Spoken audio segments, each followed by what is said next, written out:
Bernie Sanders absolutely dominates Nevada. Dominates. Like, crushing victory. They were talking about, oh man, Sanders is going to win Nevada. But nobody expected it to be quite this bad, quite this dominating. MSNBC and the people on MSNBC were melting down as it became clear of what was going to take place. Right now, 60% reporting Bernie Sanders is at 46% compared to the next person, 19.6%. That's Joe Biden. That is a dominating win. That is a landslide. And, you know, if you add up all the moderates, they could beat Sanders. That was the trope, right? Not so much. Not so much. If you add up all the moderates, they still lose. They still lose. That's how dominating this particular win was. Sanders gave a rousing speech in Texas. My wife was being slightly racist. She was like, oh God, they're going to open the borders. It's only because the woman who was the front person was in all Spanish. A fucking amazing speech. It is a hype crowd like nobody's business. You have to understand, it's if people were there, there's a feeling about it. It's not something that the people are intellectually just kind of watching. There's an actual feel for it. So I'm going to play parts of this particular speech, but I'm also going to show MSNBC absolutely melting down. I want to give you a moment to take your bong hit for this, because I want you to kind of soak into what's being said. Many of the other campaigns will get these flowery speeches and, you know, Sanders' campaign is slightly different on this. His speeches are more, this argument that you should care for somebody else as much as you care for yourself. You can make an argument that's a religious argument. You can say that's entirely ideological. That's true. But what gets you further? Rugged individualism or working with someone else to get something accomplished and get something done. Yes, you can do big things. No, you can't do them entirely by yourself. It takes somewhat of a collective to do those things. And yeah, caring for that other person in the way you care for yourself, because for all intents and purposes, the other person is you. You guys are in a shared boat. All of you have to working towards certain ends. Sanders' point is those ends could be to the benefit of the majority of this country as opposed to a small 1% of this country. That argument apparently is taking root, and Sanders has started to absolutely dominate. Welcome to the day after caucus soapbox.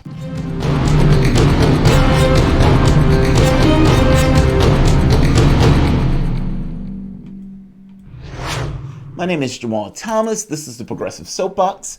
Guys, if you dig this content, like, share, subscribe. You can always support PayPal, Patreon. This amazing caucus. So my prediction, going to my predictions, Sanders was going to take Nevada strongly. And after taking Nevada with a head of steam, because at this point, the media coverage is fucking glowing.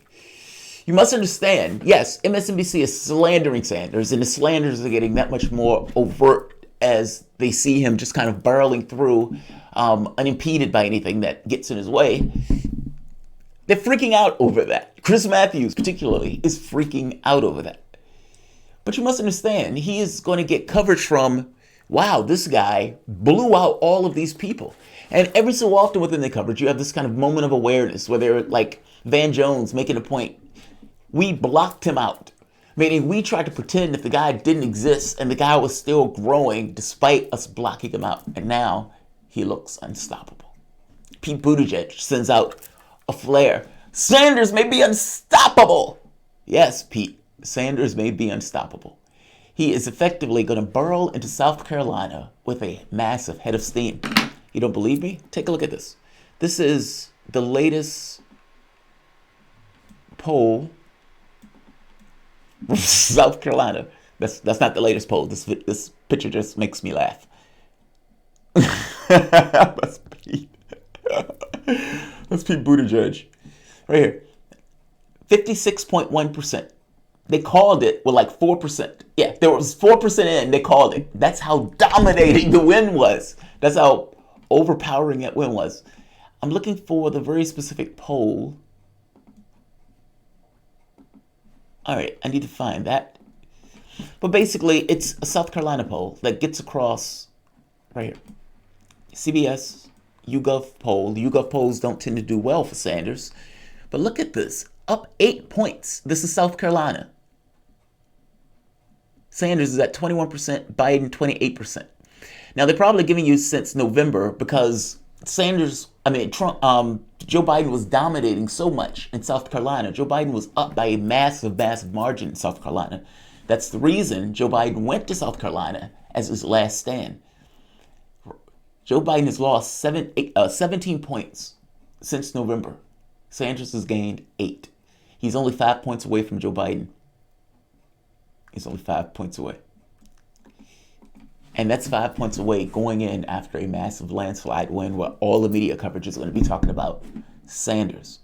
And Joe Biden's electability issue pierced. Yes. I predicted that Sanders was going to win this a while ago. Like months ago. And the reason I predicted it, it wasn't just kind of this hopeful thinking. I mean, Donald Trump is our president, right? The typical political norms at that point had been turned upside down. Trump expands how can I explain it? It's almost like there's certain norms that Trump has so flagrantly abused that people, for the most part, conform to the fact that he flagrantly abused those norms. And that kind of makes the point that that can be done. And the person can withstand that and live and continue to be president. People were looking for something fundamentally different, so much so that the typical political class or media class was not able to put or gaslight or drop so much scorn on the person that it didn't necessarily work. The guy still won, which means it can be done. It's almost like a proof of concept. The catch became whether the Democratic Party would cheat him. That's the only, for me at least, that was the only question. In 2016, he was running up against a machine that was tilted towards Clinton. In 2020, it is difficult to cheat somebody twice in the open like that and retain some level of credibility. Also, again, the question was whether or not he was going to be cheated. The people who were for him in 2016 hasn't gone anywhere. At this point, he is not somebody over the last 4 years that you didn't know. He was all over the place in the last 4 years. The issues in the 2016 thing, for the most part, have been solved. So now you're going into 2020 with the difference of, yes, 20 other candidates, but at the very least, you're going to start off as a front runner as opposed to somebody who's the kind of radical in the race. I guess my point is, my prognostication on that was more right than not. Let's take a look at this speech. This speech is absolutely awesome. I really want to play the entirety of it, but I'm only going to play certain sections. Sanders goes into just basic policy, and makes this underlying argument consistently all through the entire piece. We are in this together. You care for me, I care for you. We work as if, your well-being is tethered to my well-being because it is. Underlying point. And then he goes through with this notion that we're going to unite this country. And proof of concept, again, he's been able to unite white, black, and Hispanics in massive margins and run with that. It wasn't a situation where he highlighted one and it ostracized the other one in the way that Clinton did. He's able to bring them all together. The issue is class. Yes, he talks about identity, but more so in the context of policy that affects various classes. Now, Trump and his friends think they are going to win this election. They think they're going to win this election by dividing our people up based on the color of their skin or where they were born or their religion or their sexual orientation. We are going to win because we are doing exactly the opposite. We're bringing our people together.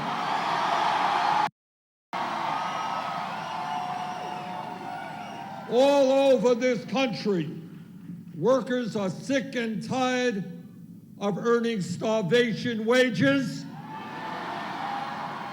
You can't make it on $9 an hour or $11 an hour or $12 an hour. We are going to raise the federal minimum wage to $15 an hour by rebuilding our crumbling infrastructure and building the 10 million units of low-income and affordable housing this country desperately needs.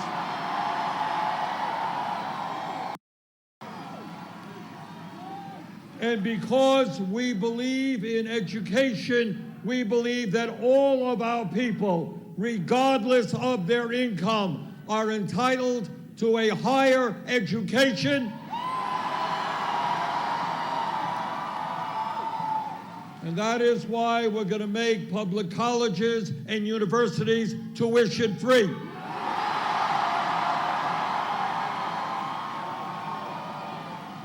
And we're going to cancel all student debt in this country.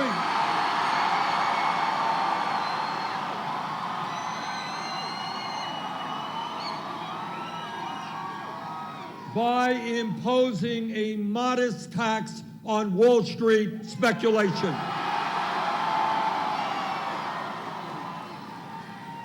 12 years ago, we bailed out the crooks on Wall Street. Now it is their turn to help the working families in this country. You know, the beauty of this win, like part and parcel to the beauty of this particular win, is that they have to cover this. Meaning they're going to cover all the concession speeches of the other candidates, but they also are going to cover this speech of Sanders, where he just goes from one policy to the next policy to the next policy. This is a damn good speech.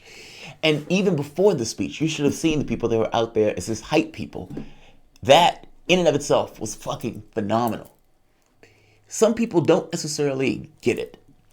But if you're on the wavelength, this is almost a euphoric sort of feeling to have somebody espousing something that rattles in you from a flesh to bone way. And hopefully there are other people that get out of the mindset that we can't do big things. Look, your society has no point in general. You make a point to it. There's no God, there's no being, there's no, cue of sorts that said your society needs to be organized and arranged in any particular way. You just need to be concerned with the stick-to-itiveness of the organization. Meaning the organization should be in a way that at the very least allows a certain cohesion between the people within the society itself. Having 1% take the overwhelming majority of the resources that everyone else produces is absurd. That is as absurd as kings and queens. And at some point, where people thought this king was appointed by God, you had some bright people to say, well, no, that's pretty, a self-serving argument that God is appointing you. I haven't seen that particular God, so why should I accept the fact that God is appointing you? You're just like everyone else. I make the point that the issue of class is the issue. Why do you have people that are homeless when you have other people with billions of dollars? Which matters more, the dollars or the individual, the person? Do you care for that guy that's on the street as much as you care for yourself? The answer, of course, is typically no. But maybe that answer should to some degree be yes.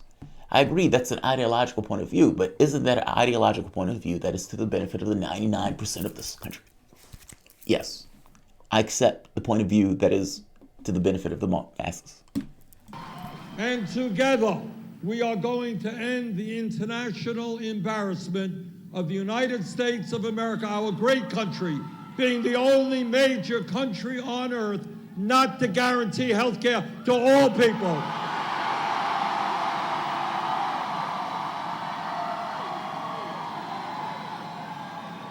So let me be as clear as I can be. Health care is a human right, not a privilege.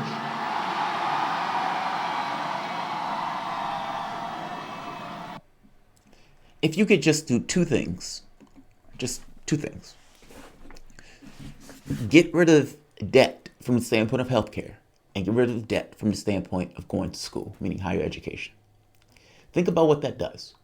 Meaning anybody in this country could go to school and you could go to the heights of whatever you want to go to without necessarily having a bill on your back. That means the poorest person in this country still has the opportunity to do big fucking things, especially through the standpoint of education. As opposed to that being somewhat of a bar and a limiter factor, it would be somewhat of a expansive factor. I mean, even if you're still stuck in this particular system, think of the creativity that could come out of all of these people who, for the most part, were barred from getting an education, getting that education, starting new businesses, coming up with new ideas. That is an amazing fucking thing. That is a positive. That is a benefit for the society itself. We shouldn't necessarily put that on people's backs like that. Not to mention even healthcare. I mean, you're talking about removing a massive burden off of the public itself, while also expanding wages to $15 an hour. I'm just saying that is a massive sea change, and I don't understand people who don't get that particular argument.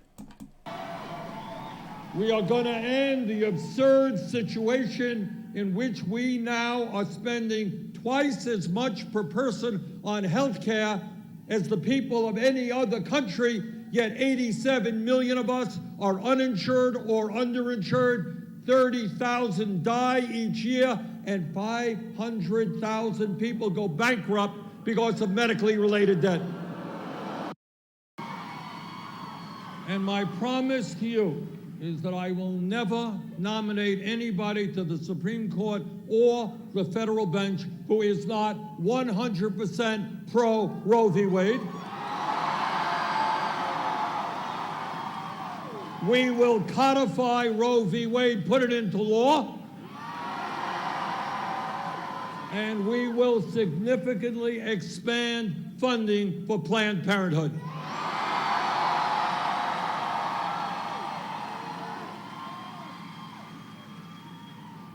As a United States Senator, I do understand the power of the corporate elite and the 1%.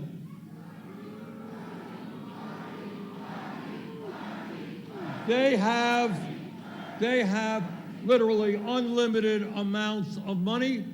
They have significant control over the media, over our economy, and over the political life of this country.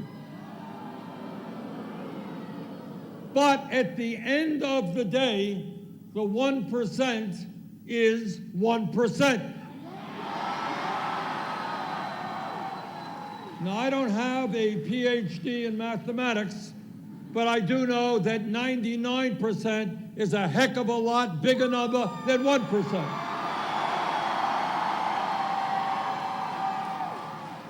So what this campaign is about is understanding that if we do not allow Trump to divide us up by the color of our skin or where we were born or our religion or our sexual orientation, if we stand together, if we fight for an agenda that works for working families and the middle class, if we get involved in the political process, if we stand for justice, if we stand for compassion, if we understand that we are all in this together,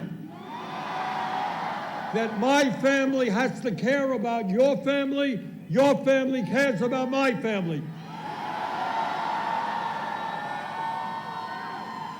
Brothers and sisters, if we stand together, we will not only defeat Trump, we will transform this country and create a government and an economy that works for all of us, not wealthy campaign contributors. Thank you all very much.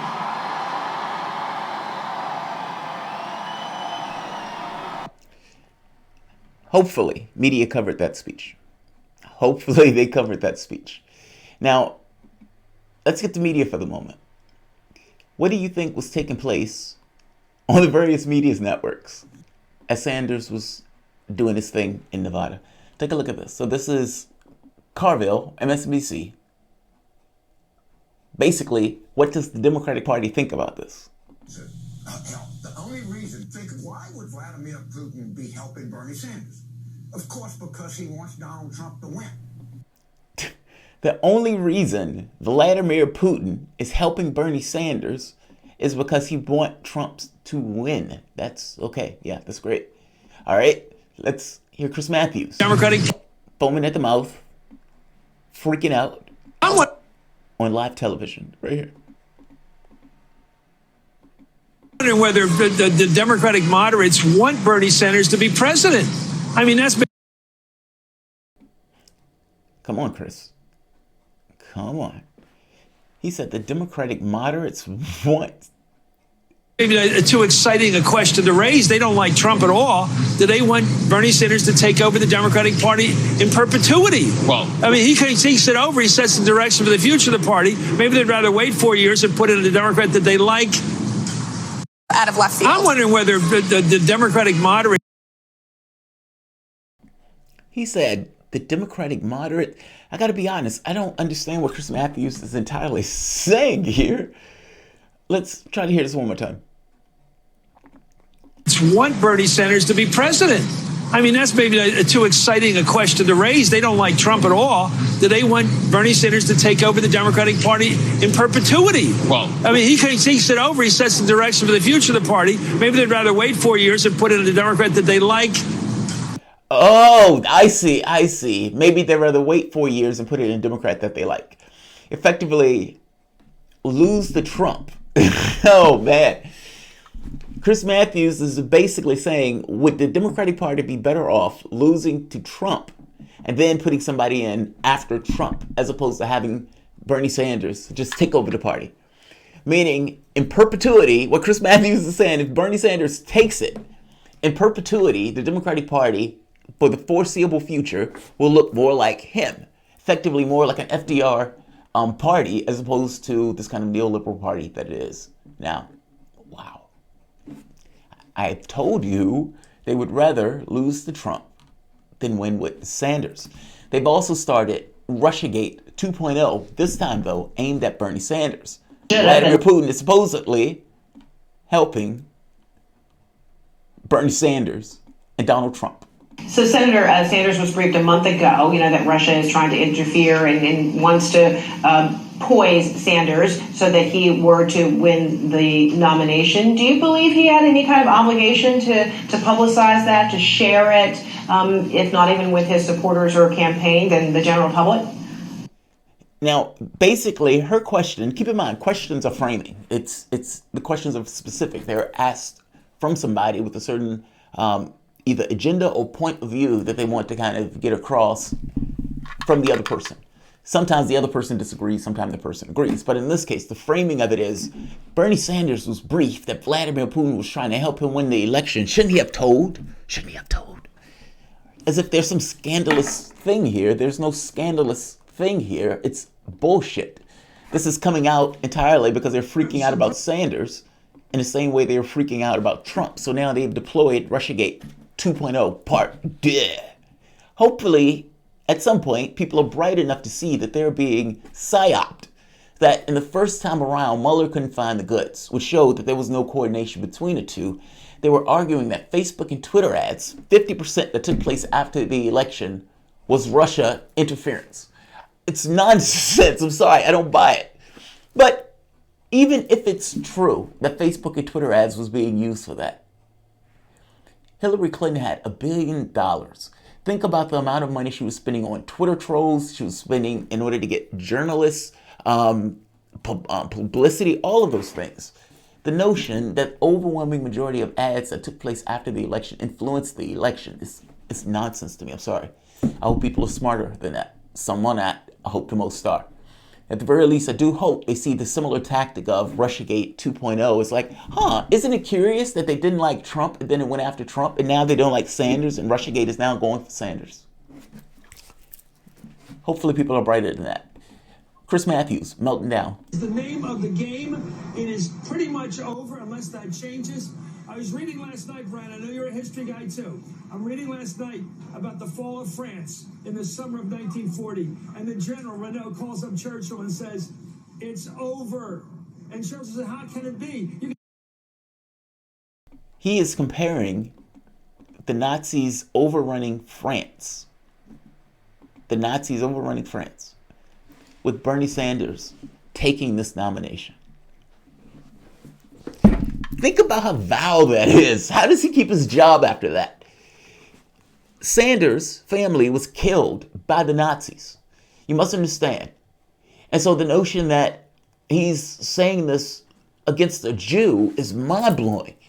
You're effectively saying that this Jew somehow winning the Democratic nomination is somehow akin to the Nazis overrunning and conquering France. Wow. That's mind-blowing. That's mind-blowing. Because think about who Sanders' coalition is. Basically, Sanders' argument, he gave you the entire argument in that speech. Healthcare, education, increase the money we're giving to teachers, ensuring people can go to school without having mountains of debt, getting rid of college debt, taxing Wall Street, healthcare, etc., etc., etc. He gave you his agenda. He even goes into climate. We're going to adopt a policy of a Green New Deal. Climate change is an existential threat. We got to act as such. That's an amazing fucking speech. And the Democratic Party, for the most part, has been entirely against all those things, which gives you some notion of what the Democratic Party is. That's fucking taking the mask off. If you're going against the guy that is pushing for all those policy proposals that you pretend to are for, but you're against him on those, then who the fuck are you? Who the fuck are you? You're pretending to be. Joanne Reid finally gets it. She finally gets it. An epiphany all at once. You know, I don't know if I am allowed to have an iron law of politics, but the one I've always had, you know, having worked on a couple of campaigns, you know, and looked at just the history, as you are of a history buff about American politics, is that from what I've been understand, the hungriest community usually gets the nomination. You know, when African-American voters saw that Barack Obama was viable in Iowa, there was no way they were going to do anything but make sure that that man was the nominee and make sure he was president of the United States. You know, and if you think about the 90s, 1992, young voters made a decision. This is going to be a generation change election. We're going to have Clinton. I don't care what you say about him. We're going to have Clinton, right? From my view. But I mean, and on the Republican side, even though Donald Trump did not have a majority, the hungry constituency were white, a lot of white ethnic voters, North and South, who said, we're taking this country back from the brown people, the immigrants, we're getting rid of unlawful migration. We don't care what you say, how untoward it is, the smarty pantses, the college educated, forget them. We're the hungriest. The hungriest usually wins. And who's hungry? Right now, it is the Sanders people. And I think that the rest of us that sort of look at politics have underestimated the sheer unadulterated rage, the anger of working class people, especially young people who are living with 3 roommates and have a Lyft job and an Uber job, and they can't make it, and they're looking at my generation, Gen X, who we could have it all in the Clinton years, and we were living well, and our parents and grandparents, and they're like, throw the tables over. They're turning the tables over, and they don't care what the potential result is. They're the hungriest. And he only had to consolidate them. And the moderates, the sort of mushy moderates, think that they have the luxury of luxuriating on whether they'll have someone who can speak 6 languages. You know, maybe today I want this one who's from the Midwest, and, you know, maybe I'll go with the vice president. And even African-American older voters, they are like, we're going to go with who we know. No one else is as hungry, angry, enraged, and determined as Sanders voters. Democrats need to sober up and figure out what the hell they're going to do about that. Because if he's the nominee, that's the top of your ticket. That's the top of your ticket for Senate races, House races, governor, everything. Figure out what you're going to do, because that's looking likely. Brian? Yes! Yes! Yes! It's that. That is fucking great analysis. That is perfect analysis. Oh, God, I love that. I love that. I love that. I kind of want to play that again. That is fucking awesome. I have to be honest. That is the best analysis I've ever heard from Joanne Reid. That is so on point. Those people are hungry. They're angry. They're looking at the system saying this shit isn't fair. How do you give 95% of the gains to the top 1%? How does that work? Because that means that 5% is what everybody else is fighting over. And like anything else, when there's competition for resources, people get a little antsy. Human nature is water in a glass.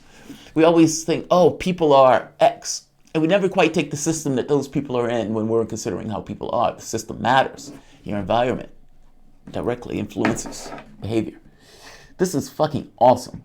Sanders takes Nevada, strongly, brutally, massive, muscular arms. This is South Carolina. This is where we're at today. The last poll, 28 for Biden, 23 for Sanders, as an average 24.5 to 21.5. Now the catch becomes, what happens now? Sanders has gone through Nevada with, what, more votes than everybody else if you add them together at this point. That's a dominating win. Joanne Reid is on MSNBC having an epiphany. On CNN, they're going with the Russiagate stuff, but they have to cover this. They're going to probably cover part of his victory speech. People who haven't particularly heard him before, maybe looked at him as a little bit risky, is going to look at him as a little less riskier. And they're going to ask the question, I like that guy. I like those policies. Those policies benefit me. I just wasn't all that sure he could pull that off. He has to work through 50 years of propaganda that the government can only do X or Y, that your society is supposed to be a particular way, that you can't have nice things. And he's telling him that shit was propaganda. It was an entirely self-serving argument. Listen to me. All of these rich people on television doing the news are all, their asses is in a pucker over this stuff. Bernie has a ceiling. Doesn't look like it. That doesn't look like a ceiling to me. I mean, does that look like a ceiling to you? Where is it? Right here. That doesn't look like a ceiling to me. 46% does not look like a ceiling to me. Oh, and look at Warren. She's in fourth.